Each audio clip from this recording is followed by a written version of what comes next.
Bonjour et bienvenue. Aujourd'hui, on aborde un sujet délicat mais vraiment important. Le détournement cognitif, ce qu'on appelle aussi le gaslighting, mais dans le contexte professionnel. Et pour ça, on va s'appuyer sur des témoignages assez forts. Oui, bonjour. C'est essentiel d'en parler. Notre base, ce sont des extraits d'une discussion Lumière sur l'ombre, où deux personnes, appelons les Marie et Julien, racontent ce qu'elles ont vécu. Des manipulations au travail. Des expériences très personnelles, en effet. L'idée, c'est de décortiquer un peu tout ça. Comment ça marche, ces manipulations, quel impact ça a sur les gens, et surtout comment Marie et Julien s'en sont sortis. Qu'est-ce qu'on peut en tirer? Alors, voilà, on va essayer de comprendre ensemble. C'est un très bon point de départ. Parce que ces dynamiques, justement, elles sont souvent cachées, invisibles de l'extérieur, et pourtant elles font des ravages. Donc, ces témoignages sont précieux, ils mettent de la lumière sur quelque chose de complexe et souvent silencieux. Commençons par le début, ce que les témoignages appellent un peu le brouillard, ce moment où l'emprise s'installe doucement. Prenons Marie.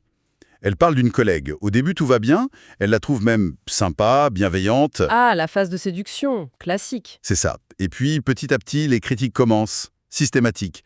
Sur ses emails, ses idées en réunion, tout y passe. Avec toujours la même accusation. Manque de rigueur. Et en plus, des consignes qui n'arrêtent pas de changer. Un jour c'est blanc, le lendemain c'est noir. Oui, ça c'est très déstabilisant. La critique constante, surtout après une approche positive, ça mine. Et les consignes changeantes, ça crée une confusion totale. La personne ne sait plus ce qu'on attend d'elle. Exactement. Elle perd ses repères. Et le pire, c'est la phrase que lui sort sa collègue quand Marie essaye d'y voir clair. Mais non, tu exagères Marie, t'as du mal comprendre. Ah, voilà, le cœur du mécanisme, nier la perception de l'autre. C'est toi qui comprends mal, tu es trop sensible, tu exagères. C'est redoutable, ça installe le doute. La personne finit par se demander si elle n'est pas folle, si sa mémoire lui joue des tours. Oui, Marie dit que c'est ça qui l'a fait douter. Profondément. Et la confiance initiale, elle est utilisée comme une arme en fait.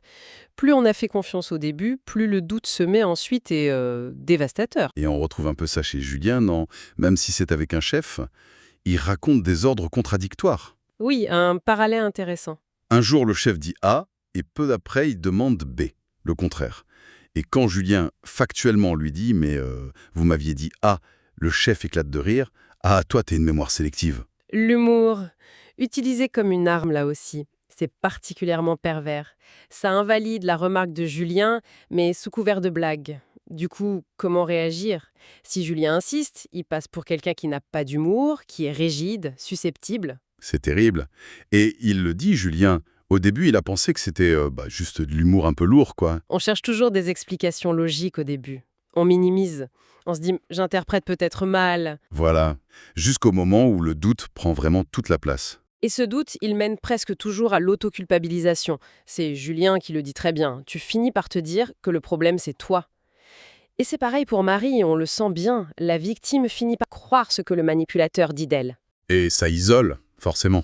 Ah oui, l'isolement, c'est une conséquence directe et un outil pour le manipulateur. Marie explique bien qu'elle n'osait plus en parler, de peur qu'on la juge trop sensible ou difficile. Bah oui. Et ce silence, c'est une prison pour la victime, mais c'est un avantage énorme pour celui qui manipule. Il renforce son emprise parce que la personne n'ose plus chercher de l'aide, ni même une simple validation de ce qu'elle ressent. Et l'entourage professionnel? Souvent, il ne voit rien. Souvent, non. Ou alors il voit des tensions, mais sans comprendre la dynamique réelle, la manipulation sous-jacente. C'est ça, l'invisibilité de cette violence psychologique. Elle ne laisse pas de bleu, mais elle détruit de l'intérieur. Heureusement, il y a des moments où le brouillard se lève. La prise de conscience, le déclic. Pour Marie, ça vient d'une autre collègue. Une témoin silencieuse jusque-là. Ah, intéressant. Un jour, cette collègue lui dit, un peu à part, « Écoute Marie, je l'ai vu. Je l'ai vu changer ton compte-rendu avant de l'envoyer à la direction. Oh là là. Ça, c'est énorme. C'est la validation externe. Le truc concret qui vient confirmer sa propre perception. Après des mois de doute, à se demander si elle inventait pas. Pouvoir s'appuyer sur un fait rapporté par un tiers, c'est comme retrouver la terre ferme. » Ça brise l'isolement psychologique en fait. Exactement. Ça lui redonne confiance en son propre jugement. Ce n'était pas dans sa tête. Et ça pose la question du rôle des témoins, vous disiez. Oui, tout à fait. Le rôle des témoins silencieux. Parfois, un simple mot, une confirmation factuelle comme celle-là, ça peut tout changer pour quelqu'un qui est en train de perdre pied. Le silence, même sans mauvaises intentions, peut consolider l'emprise du manipulateur. Chez Julien, le déclic est un peu similaire. Ça vient aussi de l'extérieur, mais d'un collègue hors de son service. Mhm. Ce collègue lui dit cash, « Julien, t'es pas fou. Il fait ça à tout le monde. » T'es pas fou. Ces mots-là, ils sont libérateurs. C'est exactement ce que le manipulateur essaie de faire croire, que la victime perd la tête, qu'elle interprète mal. Entendre ça, c'est la reconnaissance que le problème ne vient pas de soi, mais bien de l'autre. C'est essentiel. Et la réaction de Julien, elle est intéressante. Juste après ça, il se met à tout noter. Tout. Ah oui, hein? Les dates, les heures, il garde les emails, il note ce qui s'est dit en réunion, les contradictions de son chef. Il dit que c'était pour reprendre pied, s'accrocher aux faits. C'est une excellente stratégie. Face à quelqu'un qui tord la réalité, qui joue sur la mémoire, la documentation factuelle, c'est un outil puissant. L'écriture permet d'objectiver, de sortir du flou, de cette espèce de brouillard mental que le manipulateur crée. C'est une démarche très active pour reconstruire sa propre réalité. C'est comme se fabriquer une carte quand on est perdu en pleine forêt. Marie aussi, elle a fait une démarche active, elle est allée voir les RH. Mm.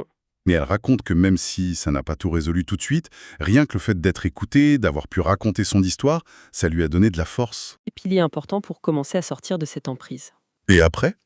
La reconstruction, après le brouillard, c'est pas forcément simple, j'imagine. Non, rarement. C'est souvent un chemin long. Julien, par exemple, il a fini par changer de boîte. Il dit qu'il lui a fallu du temps pour retrouver confiance en lui. C'est très fréquent. S'éloigner de l'environnement toxique, c'est parfois la seule solution pour pouvoir se reconstruire. Il n'y a pas de règle pour le temps que ça prend, c'est très personnel. Ce qui est intéressant, c'est qu'il dit se sentir plus solide aujourd'hui. Et surtout, plus vigilant. Ah oui, Il dit que s'il voyait une situation comme ça maintenant, il n'hésiterait plus à intervenir. c'est une belle transformation. La personne qui a subi devient un acteur potentiel de prévention. L'épreuve, aussi dure soit-elle, peut devenir une source de discernement accru. Une sorte de force née de la blessure. C'est un peu ça. Attention, ce n'est pas systématique bien sûr, mais ça arrive. Une meilleure capacité à repérer les signaux faibles, les dynamiques toxiques. Et Marie, elle est restée dans la même entreprise, mais elle a appris autre chose. À poser des limites, clairement. C'est un autre chemin de reconstruction, tout aussi important. Elle dit même pour des petites choses. Et elle donne un exemple de phrase qu'elle arrive à dire maintenant.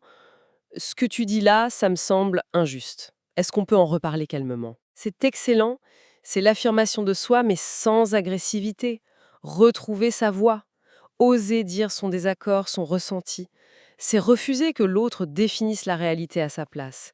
C'est reprendre son espace psychique, essentiel pour reconstruire l'estime de soi qui a été si abîmée. Alors, au final, qu'est-ce qu'on retient de ces parcours? On sent chez eux une nouvelle lucidité, non? Une meilleure écoute de leur intuition aussi, peut-être. Oui, c'est ça. Et surtout, je crois, la fin de l'autoculpabilisation. Le moment où ils comprennent et intègrent vraiment que non, ils n'étaient pas trop sensibles, parano ou incompétents. Ils étaient juste humains face à une manipulation. C'est ça que Julien résume si bien. C'est une étape clé, très libératrice. Et paradoxalement, cette épreuve peut rendre plus fort, plus clairvoyant. Parler. Ne pas rester seul. Ah oui, absolument.